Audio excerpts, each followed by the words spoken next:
listening to Caregiver Crossing, a podcast brought to you by Joy's House.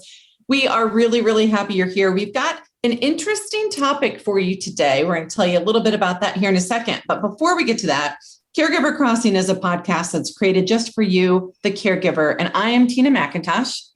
I'm Terri Stacy. We're here every week. We hope you will be too. We've got experts that are really from around the country, and we hope to provide with those experts, providing you comfort and resources and a whole lot of joy to all of you that are caregivers. It really is a service to embrace the family caregivers of today and tomorrow. So thank you all so much for being here.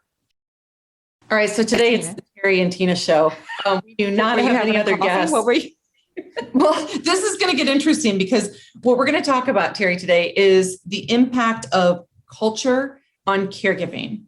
Yeah. Right? So culture on caregiving. And, there's no question that culture shapes our norms and values, and surrounding caregiving is no different. And the whole family and, all of the things, depending on where you are in the world, and where you are within our nation, where you are within our state of Indiana, if that's where you are, or your own state, that is going to have an impact. And especially as we talk about aging and aging related items. So we're going to jump in here. I want to start by saying this.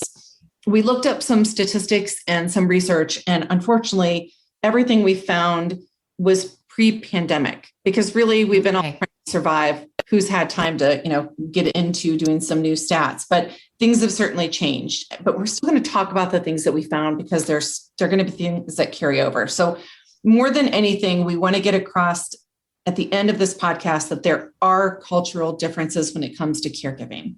And culture is a big conversation. It's a broad topic. It can mean a lot of different things. We are talking not just in generalizations here, but what we found with the research that is available at this time. So I also want to call out, Terri, I'm a white woman. How about you? Yeah, white woman, elderly. Are you elderly? When did that happen? How long has this pandemic been going on? The other day. Okay, well, congratulations. Happy that you're there. Didn't know that was. Thank you. So we got to give you my age too. I want to put myself in a demographic. You're middle age. Okay, I think we're done with this podcast now. What has happened? Well, I just want the people to know. I'm actually middle age. I'm almost 50, so that's middle age. I'll take that, because that means maybe I'll live to be 100. Right. And then I'll haunt you in your dreams. So we are two white women, middle age to elderly, talking about cultural issues. It's not that, I always get a little nervous. Do you get nervous when you talk about cultural things ever? Just a little touch of nerves, maybe? Oh, sometimes you don't want to. Yes, you're right. Go ahead.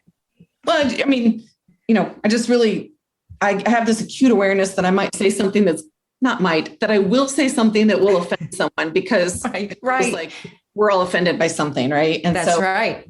I'm going to make this as clear as possible. We are doing the best we can with the information and the experiences and the statistics that we have, right? Okay. Yeah. So got that. That's a pretty good, and it was a great introduction. Thanks. I don't want to shy away from important conversations just because I'm afraid I'm going to say something wrong. So all this comes from a loving place, and let's do this. So Terri, I know you've got some statistics in front of you. Let's start talking about them. Okay, we will. We'll talk right. This is what we have found, that white people are more likely to care for spouses. They are the most likely to become a caregiver at older ages, which is around the age of 50 or 55. I used to think that it was maybe the age was a little younger, but the numbers we found are around the age of 50 or 55. Okay, so whites are more likely to care for spouses.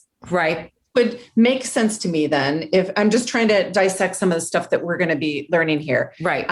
Around the age of 50 or 55, things happen, right? As we get a little bit older here, we start to realize bodies and minds are not the same as they used to be. So, okay. All right. I'm with you so far.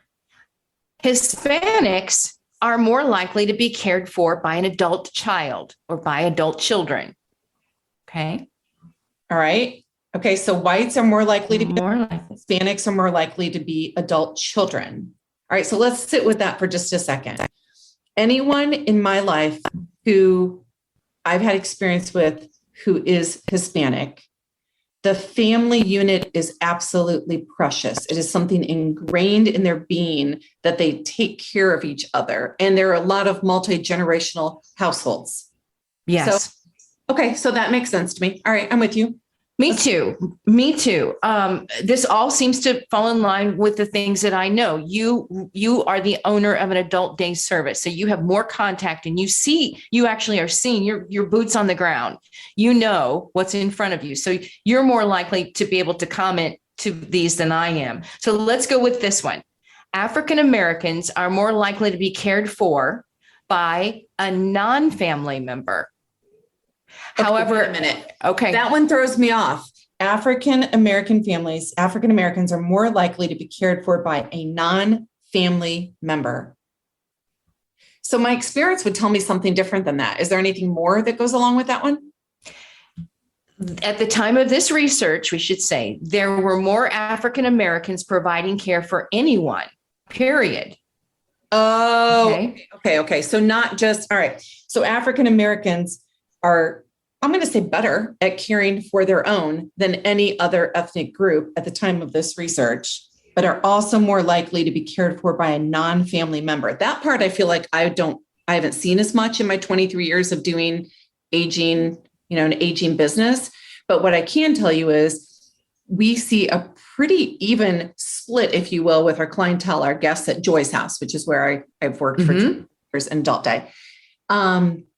And we are at any given time serving about half Caucasians and half, again, this is where I'm like sensey, where I'm like, do I say African Americans? Do I say Blacks? Do I say Caucasians? Do I say whites? So I'm just going to say what I have in the research here, which is African Americans. So we're about half white, half African American at any given time. So this all makes sense to me. We don't see a lot of Hispanic families.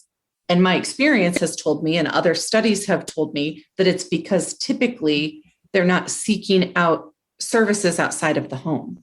They're usually caring because they're caring.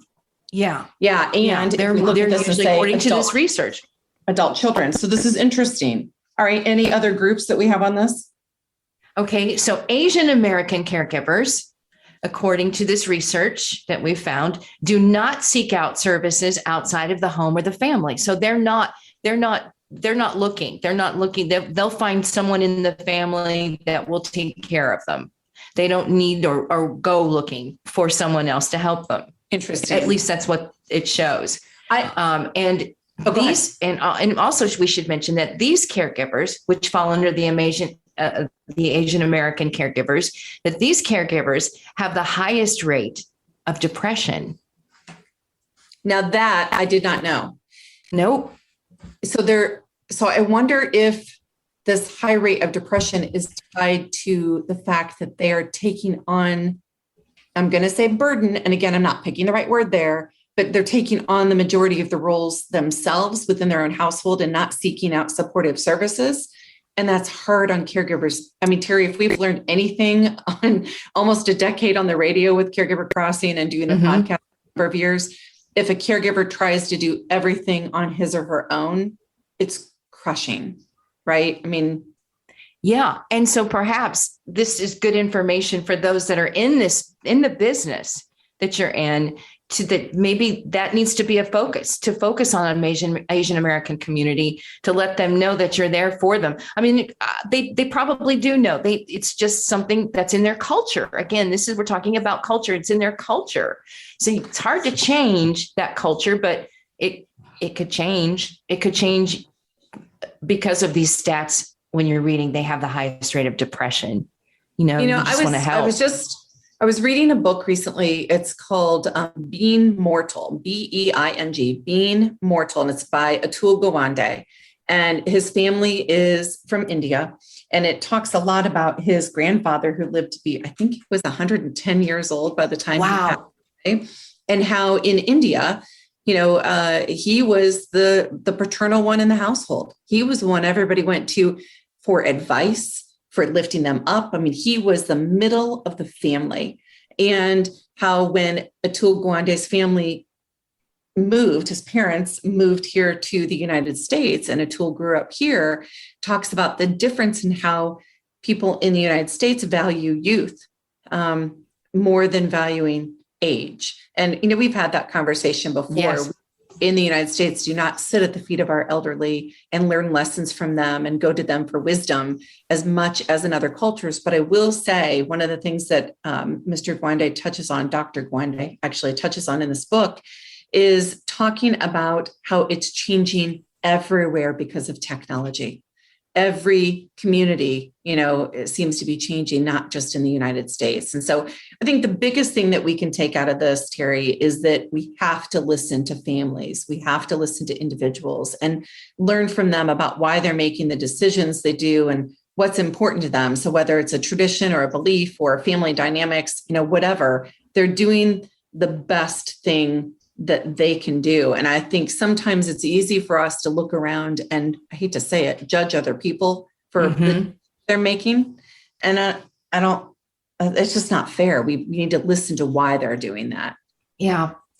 We really can learn from each other. It's the truth. Yeah. And I know we have to wrap up here, but you're a medical professional listening to this, and you realize that you need to be talking with your families, whether you have a neighbor that maybe is a caregiver for a loved one and you're wondering why they make decisions, ask questions without judgment and just be listening. And I think there are two ways that we can look at this. One is that all the stats and research we could find is outdated and before the pandemic, and we know that things are changing, but we just see it every day. The others, we see it, and the bottom line is people care for other people, and it's beautiful to listen and learn from them.